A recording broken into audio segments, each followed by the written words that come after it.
I first wanted to start with where we're at. We're coming up on some stakeholder meetings. How are you feeling coming off of what we had a few months ago talking about Emily Pike's case? How did you walk away feeling after that? Walking away from the hearing, while the content that's discussed is pretty horrific, I felt optimistic walking away that the different stakeholders did want to work together and that everyone wants positive, effective change.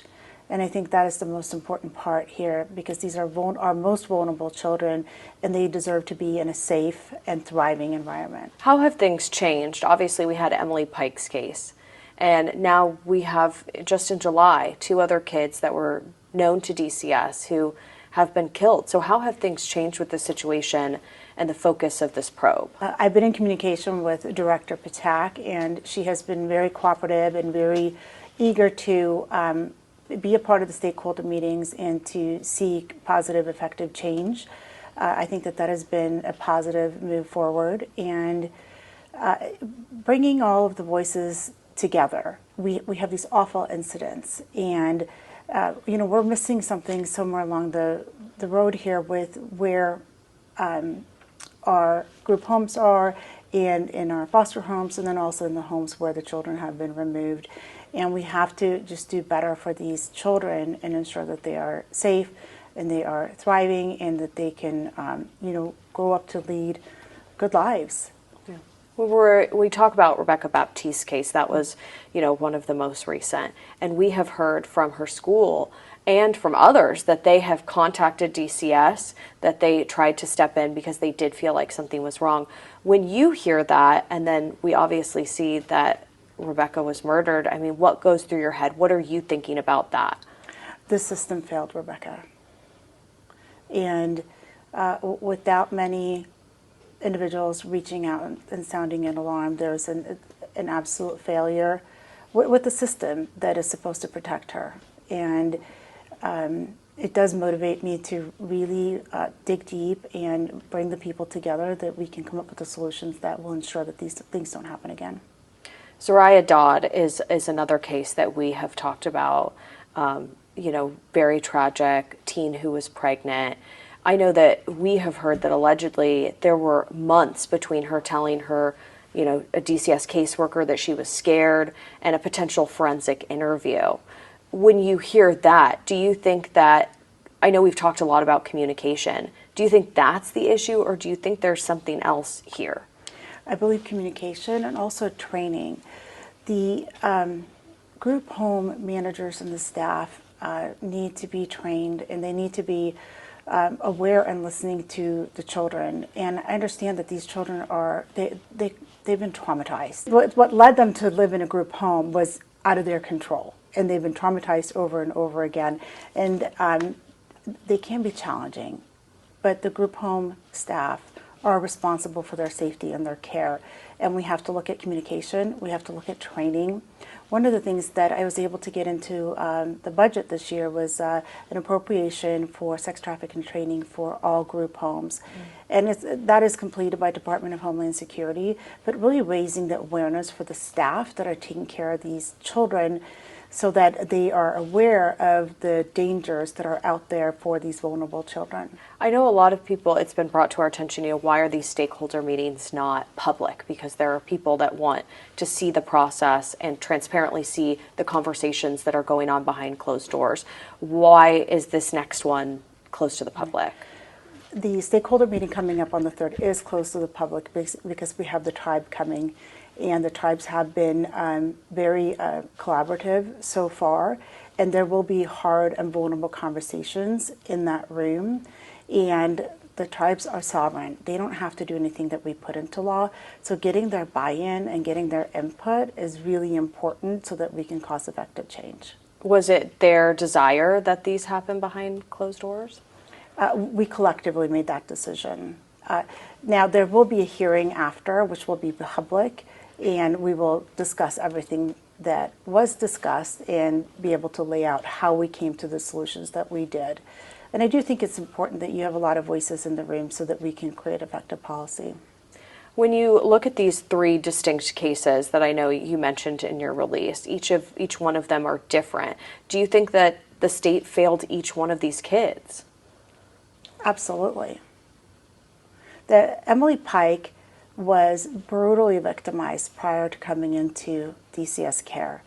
The fact that DCS was not aware of any history that Emily had, because currently there's no sharing information between the tribe CPS and the state's DCS. So this girl went from being completely victimized repeatedly over a lengthy period of time, and then getting re-victimized when she's the one that's removed from her home and going into a group home. And it's just tragic what happened to her. And yes, we have 3 dead children. The system has failed. When you look at these cases and what you specifically can do, what is your focus going forward with these stakeholder meetings? We need to get an agreement and consensus to what the state is willing to do and what the tribes are willing to do. And as a legislator in our committee is that we can create policy and statute so that we implement things that are going to ensure that these systems don't fail again, and then we can hold them accountable to that. I know that you said you're going to meet with the DCS director. Is that right? This week? Yes, we're meeting tomorrow. I know that when we've been out talking to people, there are people that want to see accountability, and some are even calling for, people to be fired. Do you think that that is a necessary step, or is that way too early to tell? At this time, it's too early to tell, but if someone was negligent in their job, then that is definitely something that would be looked at. I know communication was a big topic of the last hearing, yes, not only with the tribes, but with law enforcement as well. And we kind of see that with Zariah Dodd's case. Do you think that, how do you facilitate getting better communication or more urgent communication? There has to be agreement between the group homes and the law enforcement and tribes when they're involved, that they communicate immediately and effectively. And there are children that run away a lot in the group homes, and they're gone for a couple hours, or sometimes they're gone overnight, and it still needs to be reported when they are missing. Another thing that we're looking at is tighter security on the group homes, so alarms on the windows, ring or video cameras, so that there's timely tracking of when a child leaves the property.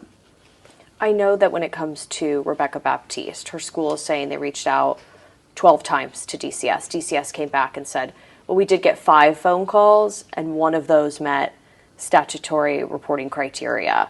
Do you think that it needs to, people need to take a closer look at that criteria, and that's something that the legislature can do, or do you think that there's something else going on here? We definitely have to look at what happened there and what the criteria is, and really take a look at what is effective. And,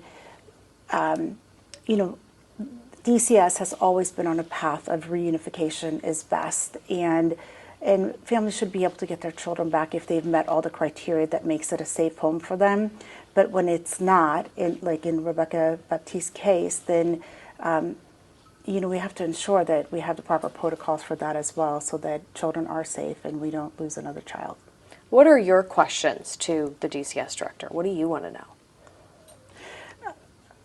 I want to know what was done and where the failures were, and how many case workers worked on this, how many files did he or she have, and how long had they been there? Are they burnt out and not paying attention? Or was it somebody that really was doing the best they could with the tools that they have? Do you know if DCS has the staffing that they need? Are they short? Do they need other things, more training, like you said? Definitely need more training, and I will ask about the staffing. I don't have the answer to that, but there definitely has to be a training, and there has to be a mindset shift in the people that work within DCS, and that we really have to do a better job taking care of these children. I know we've talked to loved ones or family of all 3 of these kids. What would your message be to their families? I think probably all 3 of them have said something has to change. Absolutely, and I am so sorry for their loss, and it is absolutely tragic what happened to these 3 children, and we want change, and I will make sure that we do get change. What do you want people in the state to know? So many people are watching these 3 cases closely. I want them to know that we take this very seriously, and my number 1 priority with DCS is that we can cause effective change so that children are protected and are able to grow up and live lives that they are thriving and happy.